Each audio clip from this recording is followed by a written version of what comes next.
Well, hey there, guys. Welcome back to Ferris Farming Organic.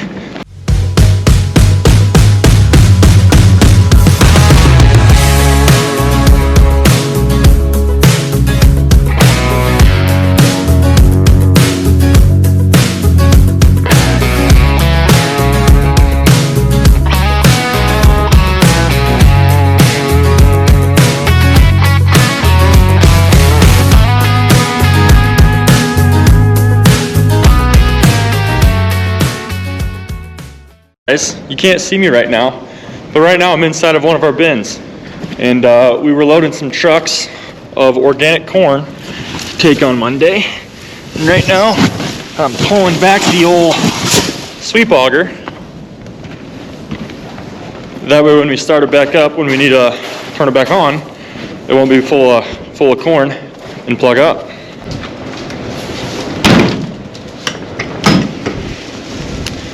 Alrighty. So we got trucks full. What's up, Joey? What's up? Joey was running the sweep auger. I had the easy job of moving trucks around and loading them. So it's really cold, and it actually rained and snowed a little bit on Friday. Did it snow yesterday? Yes. Snowed yesterday and rained on Thursday. So we haven't been in the field for a while, but we're gonna see what's up in the shop. Maybe go look at some fields. Oh boy.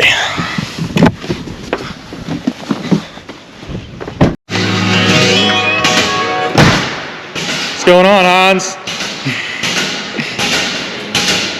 I think they're servicing a truck over here.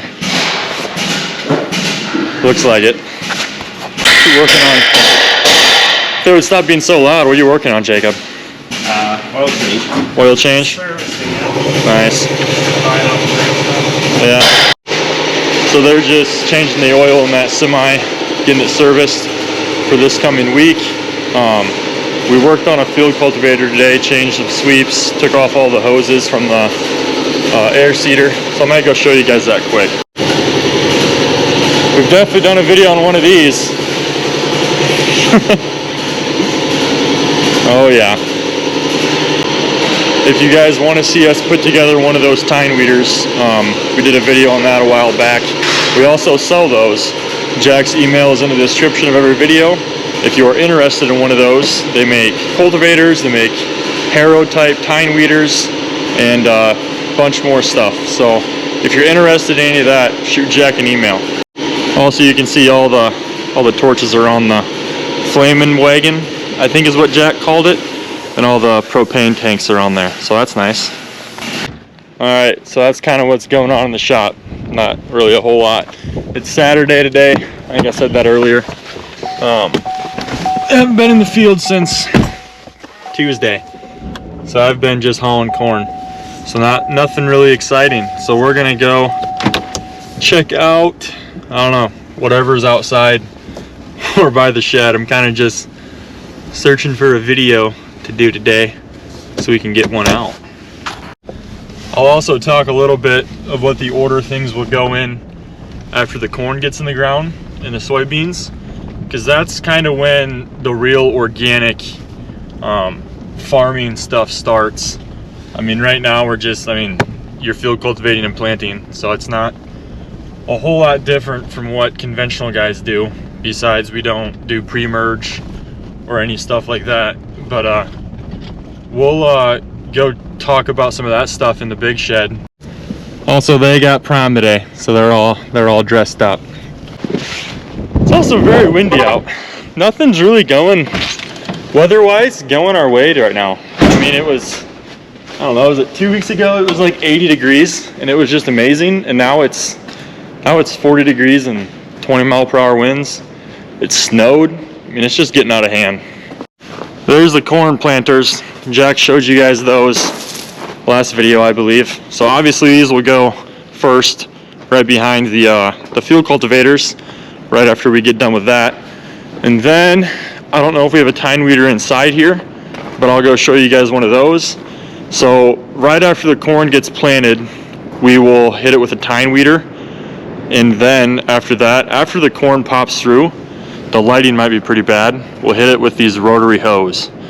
You can't see it super great, but they're just these big wheels, rotary hose, that spin and kind of just work up the crust and pluck out weeds. So that's something we use on our organic farm that you guys will see a video on later in the year. And we mostly use those on the 4-track, the 8RXs, just because they are a really heavy implement, and the 8RX's weight distribution is a whole lot better than a 2-track or a T-track. And here's a Hudson Bickler 5-sweep cultivator.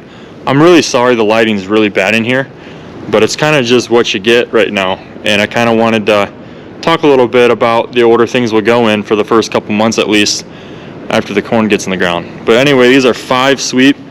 So there's two, then one in the back. And they're not very big shovels. Let's see if I can get better angle on them. They're not massive, so that's, my hand compared to one. So they're not super big. But for like first pass row crop cultivating, those work great because you can't throw a whole lot of dirt on the corn or between the rows due to the fact the corn is so small. If you throw too much dirt, you'll just cover it up. And obviously that is not ideal. So that is why we like those smaller shovel multi-sweep cultivators for the first pass. And those will be around June, depends when we get in the field. If this weather keeps up, it might be a while before we can get in the field. But anyway, yeah. So besides the tine weeder, those that rotary hoe, that multi-sweep row crop cultivator will be some of the first things going across the freshly planted corn once it does get in the ground. But we're gonna go check out a tine weeder, and this tine weeder is what will go across the corn before it is above the ground, before it pops through. This will be, it's called blind tine weeding, and it's blind because you can't see the corn. You can't obviously see if you're damaging it. So that's always really comforting when you're running these. So I'd get out and walk around, but it's cold and I don't want to. You know what? We'll do it for the video. Anyway, these will be more than likely hooked up. They can be hooked up to T-tracks, and not that those bigger cultivators can't. It's that these are a lot lighter and will be fine on a smaller tractor or a T-track. Not very much weight to them. They're pretty light. But here's a tine. I'm pretty sure I've showed you guys though. It's just a big like L piece of metal that'll go on the ground. It'll go on the ground about that much, 3 inches, 2 inches, just above the seed bed, so it doesn't damage the corn. I had a feeling the audio was really bad because it was windy and it's cold. But it'll go right above the seed bed, so it won't go deep enough to pluck out the corn, but it'll go deep enough to get pretty much all the weeds and stir up everything above the seed bed once the corn is in the ground. And we like those because that's one more pass of weed control we can do. Being organic, you cannot spray any weed controlling chemicals or anything like that to combat the weed pressure. So we have to find mechanical ways to fight that off. And that's one of the ways we do that is tine weeding. And that's something we added into our rotation of weed control the past 2 or 3 years, maybe 4 years now. But that's one of the things that we've added on to our rotation of machinery to fight weeds. And no, that is not all of the pieces of equipment that we use to fight weeds, but that is just a few we have around at the home place right now. So I figured I'd show you guys that. You guys saw the corn planters. Obviously most of you guys know what a corn planter looks like, but not a lot of you guys know what organic equipment or weed control stuff looks like. So that's a couple of them. McCoy says to like and subscribe. There's the new star of the show.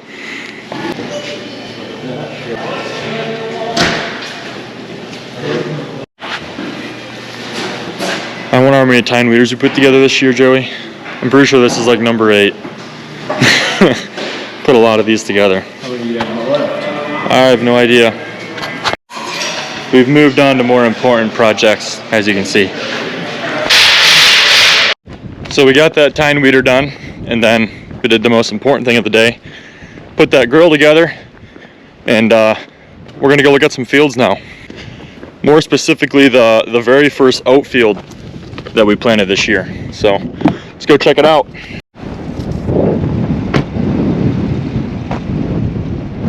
So this right here is just dirt. I don't know if they even seeded through this. There used to be an old bin right here and a big rock pile on this field, but we're gonna walk out here in the field and check out these oats.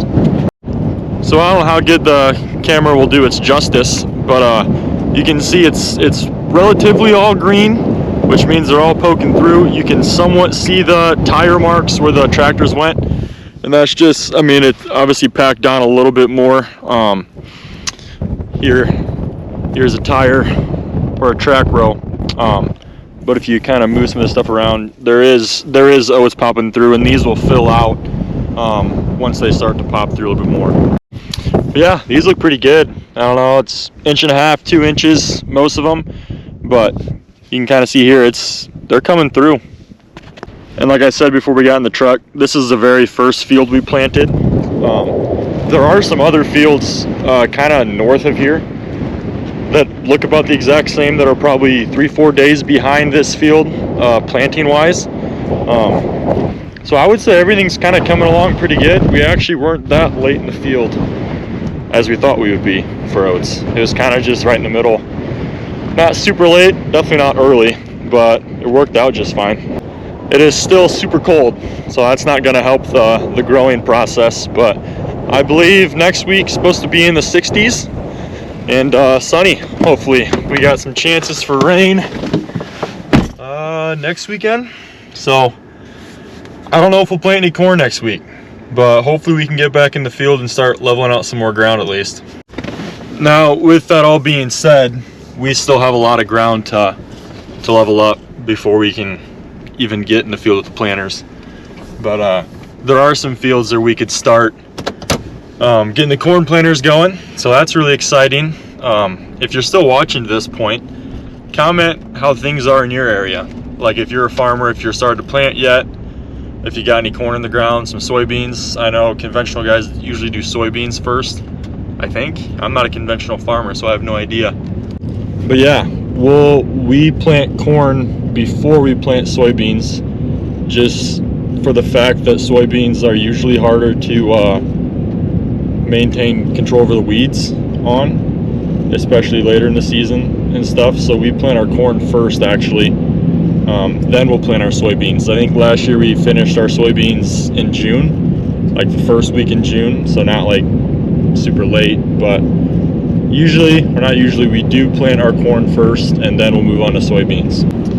And I hope me showing you guys some of the equipment we use to weed control, keep the weeds under control, however you want to say it, kind of gave you guys a little bit more insight on how things would go later in the season, kind of the steps that we take right after the corn gets in the ground, and a little bit more organic farming talk. I know we haven't done a lot of that lately on the channel, and hopefully we can change that. But yeah, I'm going home. It's Saturday, it's 6 o'clock by now. Hope you guys enjoyed the video.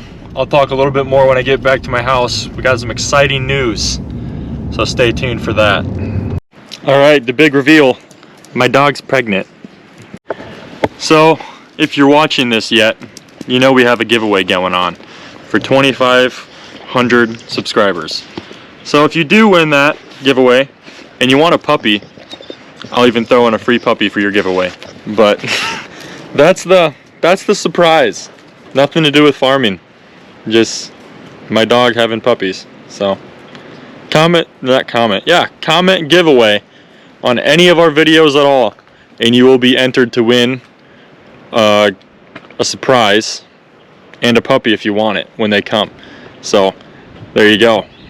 But anyway, thank you guys for watching today's video. Wasn't really long or productive, but we're gonna get one out anyway, because I told you guys I was gonna start posting more, and here's me posting more. So like and subscribe. Hope you guys enjoyed the video. We'll catch you in the next one.